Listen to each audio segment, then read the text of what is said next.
Bueno, muy bien, cuando son exactamente las 9:06, está en línea para conversar con nosotros el doctor Mariano Buffarini.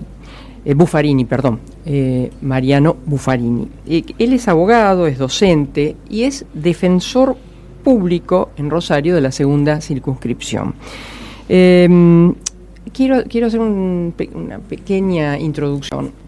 Cuando hablamos de esta problemática que estamos viviendo en Rosario y demás, hemos conversado con los fiscales más de una vez, con el doctor Baclini, con la justicia federal.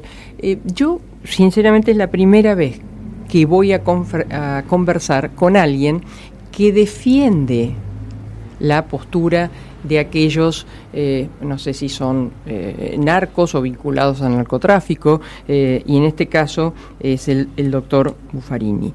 Doctor, buen día, gracias por atendernos. ¿Qué tal? Buen día. Doctor, ¿cómo es su trabajo en este caso concreto?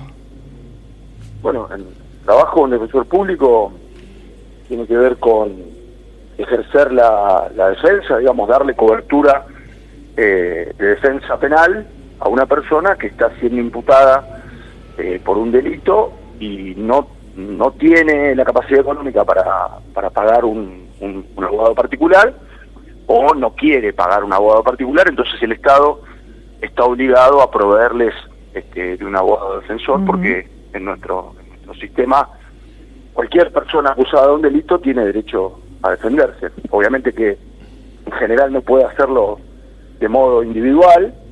Por eso, cuando no puede contratar un abogado particular, la defensa pública es una institución que está prevista para eso. ¿Qué se encuentra cuando defiende? Que tengo entendido, por allí leí que el 80% más o menos digo chicos, porque en general son personas bastante jóvenes, requieren de el abogado defensor público. ¿Qué se encuentra cuando llega a ellos? Sí, la defensa pública en general siempre ha sido, esto pasa en casi todas las jurisdicciones del país, las que absorben la mayor cantidad de casos que se trabajan en una jurisdicción. Y los porcentajes suelen ser esos, el 80%. Y con lo que nos encontramos es con, más o menos, con ciertas características sociales, económicas, culturales que definen el perfil de la persona que nosotros en general defendemos. Y obviamente en esto no estoy diciendo nada novedoso, pero se trata siempre de personas de altísima vulnerabilidad, a las cuales en muchas situaciones el Estado, como pasa con otras personas, no les ha garantizado quizás otro tipo de derechos, como por ejemplo derechos económicos, sociales, culturales. Este es un poco el panorama de la gente que nosotros generalmente defendemos en cualquier tipo de delito, porque le quiero hacer una aclaración. Sí. En general, la defensa pública no suele tomar, al menos en el último tiempo no era así, en esas grandes estructuras macrocriminales que suelen ser las conocidas en la ciudad de Rosario. La defensa pública casi siempre le tocan algunos miembros muy laterales de esa organización, digamos, algunos miembros que por ahí tienen funciones, o por lo menos son acusados de tener funciones muy laterales, muy menores. Por ejemplo, para que todos entendamos, los llamados soldaditos o que están en el narcomenudeo, ¿podría ser así? Sí, podría ser así. Nosotros, solo para aclararlo, sí, en la defensa pública de Rosario no tomamos defensas por delitos que tienen que ver con la jurisdicción federal. O sea, si nosotros no tomamos defensas por personas que estén acusadas de estar vendiendo estupefacientes, porque eso le corresponde a la jurisdicción federal, y nosotros no tomamos. Nosotros sí los tomamos que están involucrados en algún delito de jurisdicción provincial. Claro. Como podría ser una amenaza o un abuso de armas o alguna cuestión así. Perfecto. Cuando esto es muy interesante escucharlo y saber, porque ahora uno escucha, y más en un año electoral, a distintos personas, distintos políticos que quieren aportar soluciones.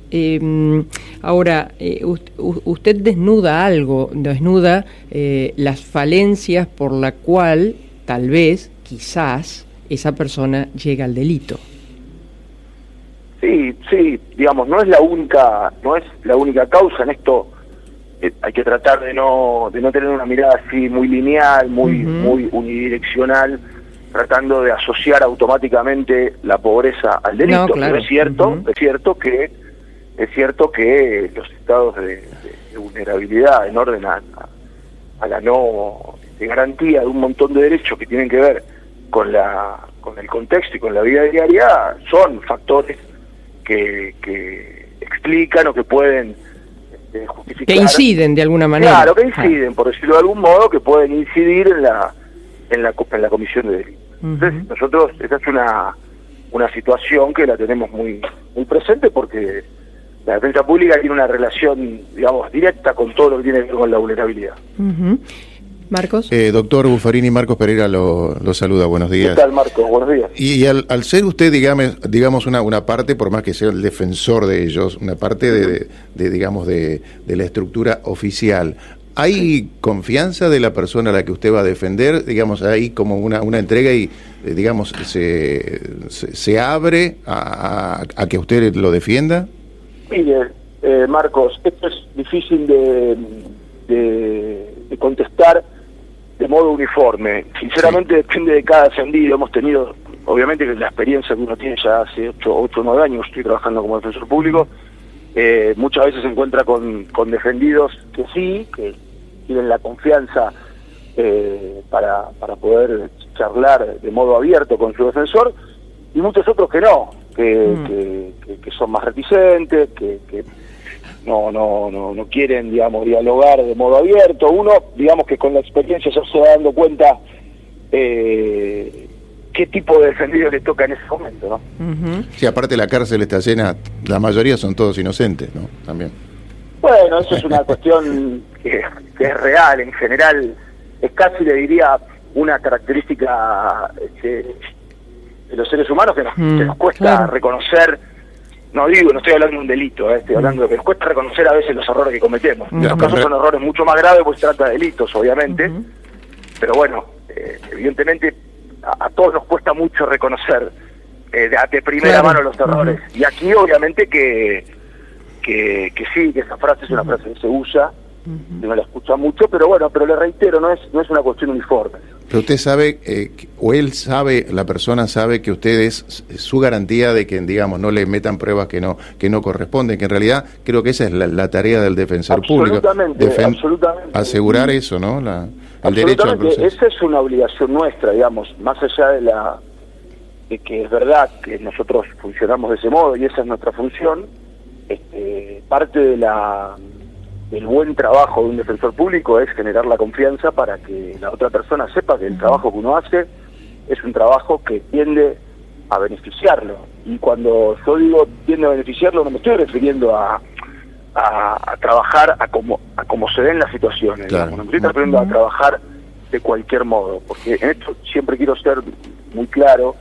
La profesión del defensor público, la profesión del abogado en general, más allá de que uno pueda, o usted me pueda dar 1000 ejemplos en los que esto no ha sucedido, la realidad es que la profesión del abogado que se dedica al derecho penal y la profesión del defensor público tiene que ver con hacer las cosas como uno quiera, del modo que quiera y sin ningún tipo de límites. Nuestra profesión es una profesión que tiene muchísimos límites y que nosotros somos los encargados de respetarla, y que si en alguna situación no se transgredan, el defendido no lo entiende, hay que explicárselo de un modo muy enérgico para que entienda que nuestra profesión tiene límites y nosotros lo vamos a defender dentro del marco del deber ser de nuestra profesión. Doctor Buffarini, dentro de todos estos años y dentro del trato que usted tiene con sus clientes, ¿por qué llegan a esto? en general, inclusive habrá alguno que hasta le gusta lo que eligió, pero digo, se llega porque se es adicto y después hay que pagar esto o consumir o encontrarla o comprarla a cualquier costo, se llega porque son víctimas de las redes. ¿Por qué se llega a esto en grandes trazos? Sí, esa también es una pregunta muy interesante, pero a la vez muy compleja, claro, de contestar, claro. De contestar así, digamos, en un programa de radio con el tiempo que tiene la radio, ¿no? Porque cada persona tiene una particularidad y cada escenario nos presenta. Yo lo que sí le puedo me animo a trazar así muy a grandes rasgos es que la problemática del consumo de estupefacientes es alarmante y es una constante que nosotros vemos en cada entrevista que hacemos previamente con un defendido, y cuando empezamos a involucrarnos un poquito más en su historia personal, nos damos cuenta que por ahí pasan muchísimas de las circunstancias por las que esta persona vive, sea por lo que usted acaba de decir, de tener que pagar una deuda y otras cosas, sea por la propia necesidad de consumo y otras situaciones, pero yo tendría que utilizar una sola, insisto, de modo muy superficial, claro. Esto es mucho más complejo, pero creo que la problemática del consumo de estupefacientes es una situación. Y quiero aclarar una cosa, la problemática del consumo de estupefacientes no solamente en poblaciones vulnerables, no solamente en poblaciones vulnerables, porque me ha tocado en muchas situaciones defender a personas que no provienen de familias vulnerables y que lo que se esconde atrás es la problemática de estupefacientes. La pregunta también va un poquito más allá. Uno a veces dice, hay generaciones que no han tenido contacto con el trabajo. ¿Usted advierte generaciones que de alguna manera involucradas familiarmente en el delito? Sí, se advierte, no es una cuestión diaria, ni podría decir que hay una constancia respecto de esa regularidad, pero sí hemos tenido casos en los que algún familiar repite el hermano, o un hermano y luego viene el otro, luego viene el padre y luego viene el hijo. Sin duda la cultura del trabajo es fundamental para generar lazos, para generar pertenencia, para desarrollar otro tipo de actividades. Y obviamente que hay grandes estructuras sociales que no han tenido ya en el último tiempo la posibilidad de acceder a un trabajo, y no me refiero a un trabajo, sino seguramente trabajos informales que no generan constancia, que no generan la regularidad que debería tener un ámbito de contención, porque en el fondo el trabajo también es un ámbito donde uno está contenido, donde uno cumple con reglas. ¿Y la educación en estos chicos, no sé en las edades? Sí, son chicos, está bien dicho, María Herminia, porque la población que nosotros defendemos se trata de gente muy joven, lamentablemente de gente muy joven, en general. Podríamos decir que un alto porcentaje de las personas que nosotros defendemos están entre los 18 y los 30 años. Y del otro lado del mostrador, la provincia ha sancionado, no sé si ya está promulgada, si comienza a tener su efectividad, la ley de defensa de las víctimas también, o sea... Sí, está promulgada desde diciembre del año pasado. Bueno, ¿qué opinión tiene desde si era necesario, si es una buena ley, cómo lo observa desde su posición? Bueno, la ley es es una ley muy joven, porque es una ley que se ha promulgado en los últimos días de diciembre del año pasado, o sea que luego ha venido la feria judicial, o sea que recién estamos ahora en febrero con posibilidad de implementarla.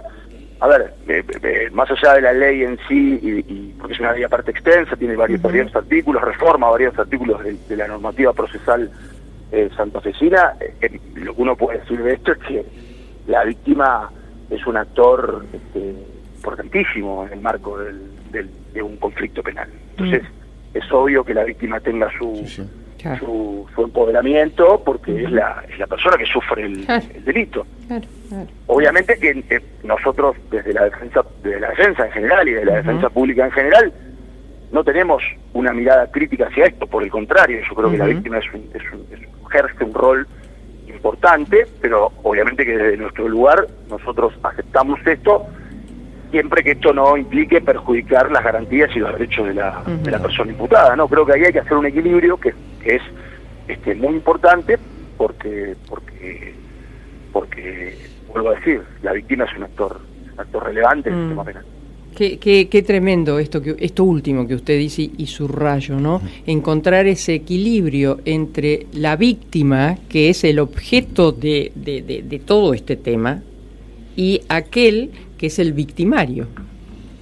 Sí, bueno, en el fondo los sistemas penales y los sistemas procesales penales históricamente han tratado de resolver este conflicto. Es una tensión permanente entre, bueno, que la respuesta a las víctimas se haga en el marco de un Estado democrático y que esto no implica afectar derechos y identidades de la persona que está siendo acusada. Es una tensión, la verdad, histórica. Todos los que hemos estado, los que trabajamos en el sistema penal y los que también trabajamos académicamente estas cuestiones, sabemos que es una tensión que los sistemas la van resolviendo de modo provisorio, y hay etapas de la historia en donde esa tensión funciona de un modo, y hay etapas de la historia donde esa tensión funciona de otro modo. Claro, la creencia general es que en realidad se defendía más al victimario que a la víctima, ¿no? Que tenía menos derechos el victimario que la víctima. Esa es la creencia popular. No, sí, lo que pasa es que en algún momento de los sistemas procesales la víctima no tenía una participación directa en el proceso penal, pero siempre estaba representada, porque el fiscal es de algún modo el funcionario estatal que viene a impulsar una investigación para de algún modo darle satisfacción a la víctima. Lo que ha pasado en el último tiempo, y creo que está bien, es que además del fiscal, que es el funcionario público que impulsa la investigación, la víctima puede tener su propia participación. Entonces hoy es bastante común que la gente vea que en los juicios orales aparece la figura del querellante y aparece la víctima. Bueno, todo tiene que ver con una evolución en ese sentido, que está bien, que no se puede criticar desde cuestiones teóricas, pero insisto, esto es la permanente tensión de que la participación de la víctima implique restarle los derechos que tiene una persona que está siendo imputada de un delito, ¿no? Doctor Buffarini, dos últimas preguntas. De los clientes que usted va teniendo, de sus defendidos, no sé si decirle clientes. Sí, yo no la quise corregir antes, porque entiendo perfectamente hacia qué punta su pregunta. Nosotros en la defensa pública obviamente no cobramos honorarios, entonces no solemos denominarlos clientes, sí. Porque no estamos en la profesión particular, pero son nuestros defendidos. Los defendidos. Que defendemos. ¿Cuántos quedan en el camino? Me refiero, ¿cuántos terminan su vida antes de cualquier salida, sea la cárcel, sea la reeducación, sea, no sé, la libertad? Sinceramente, para serle sincero y no contestar algo que efectivamente no lo tengo estudiado en cuanto a la cantidad, sí le puedo decir que es algo que nos pasa y que es ¿qué les pasa? Verdaderamente lamentable, que es muy triste, porque se trata de vidas muy jóvenes, que me ha pasado en estos años de enterarme cuando estoy trabajando una carpeta de un defendido de que, bueno, esta chica, generalmente la mayor cantidad de los detenidos nuestros son varones, y enterarme de alguna situación así, o de un suceso luctuoso que uno lo entristece, pues se trata de vidas insisto, muy muy jóvenes. No puedo decir que esto es una regularidad, pero sí, es algo que nos pasa y que lo vivimos, de algún modo también lo sufrimos. Sí. Y la última pregunta tenía que ver con esto último que usted menciona. No todos los casos deben ser iguales, ¿no? Hay alguno, no importa cuál, si nos quiere contar, no importa el nombre, pero hay alguno de esos que usted lo lleva puesto y que tal vez le ha desvelado más que otros. ¿Usted dice con algún final como este que usted me está preguntando? Lo que fuere, con esos casos que uno... sí, mire, la verdad que sí, hay un montón de situaciones.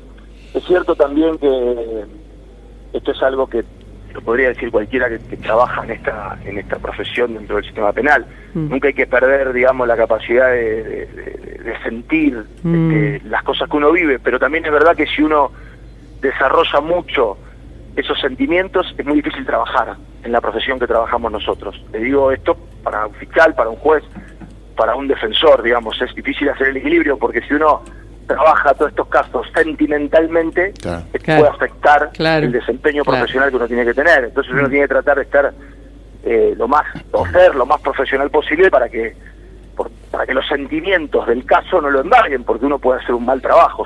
Pero es verdad que hay casos que, por más profesional que uno sea, por más duro que uno se quiera poner, no pueden dejar de afectarlos personalmente, y obviamente que sí, que los he tenido, sobre todo cuando son personas muy jóvenes, sí. Y uno a veces empieza a tener mucho contacto con la familia y recibe visitas de la defensoría de la madre, del padre, del hermano, que empiezan a contarle historias, pero entre su historia de vida, y bueno, esos casos en los que uno se involucra de ese modo, generalmente suelen a veces afectar emocionalmente. Doctor, gracias por su tiempo, un placer en conocerlo. Bueno, muchísimas gracias a ustedes. Por nada. El doctor Mariano Buffarini, él es abogado, es docente y es defensor público de Rosario en la segunda circunscripción. Como bien él lo aclaró, el Estado paga un defensor para aquellos que en todos estos casos suman aproximadamente un 80%, no tienen quién los defiende.